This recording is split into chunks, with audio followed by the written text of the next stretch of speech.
話說我去咗轉台北，呢次係我18年嚟嘅第一次去，而今次係去 grad trip。落機之後，我哋就去便利店嗰度買悠遊卡，唔知點解到而家都仲係想叫做樂悠卡。我哋搭車去酒店附近擺低嘢之後，我哋就去西門町附近行下，又幾好天。我哋周圍行，去咗 Donkey，見到有肥美的我。晏晝再食牛肉麵，食完啦行商場就見到呢一個 Fugless。晏晝3、4點，我哋 check in 酒店，我就喺度剪片，大家攤翻3、4個鐘，夜晚再食多餐牛肉麵，跟住就一齊落巴飲嘢，飲到如醉如夢。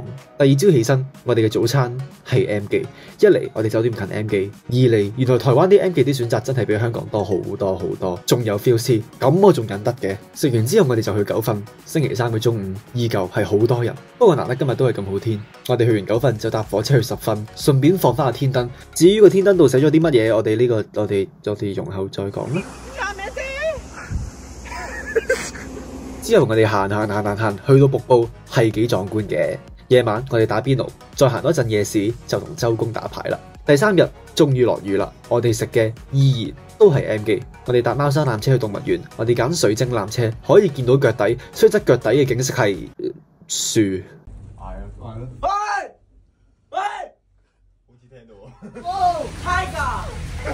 去動物園見到好多動物啦，但係同一時間我哋可以同孔雀近距離接觸。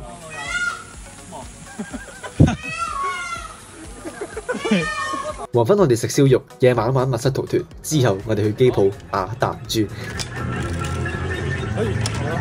而呢位同我同名同姓嘅衰鬼，竟然贏10成99，一嘢贏50張彩票。哇！好攰啊！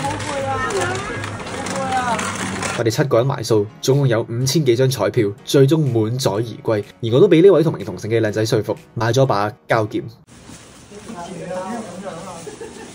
我哋玩到半夜2、3點先走，有幾個要返酒店瞓啦。之但係我哋仲有下場，就梗係同其他人一齊落巴啦。雖然基本上都係我哋包場嘅啫。凌晨4點，我哋喺間巴度行出嚟，天都已經光埋。之但係我哋先唔返酒店住，打鐵趁熱去唱 K 先，唱到朝早7點先返歸。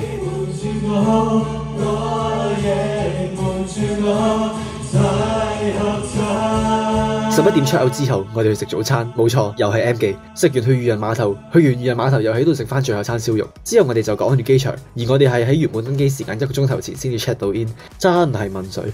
而嗰陣香港其實好似打緊3號嘅，我哋原本架機係10點前起飛啦，之後褪遲咗成個鐘先上機。上機坐低之後，我哋聽到廣播，由於天氣關係，我哋要喺架機嗰度坐多個半鐘先至可以起飛。Oh my god！ 於是原本12點前已經翻到香港嘅我哋，1點鐘先起飛，3點先落機。所以今次旅行嘅結論就係台北嘅 M 記真係幾正嘅。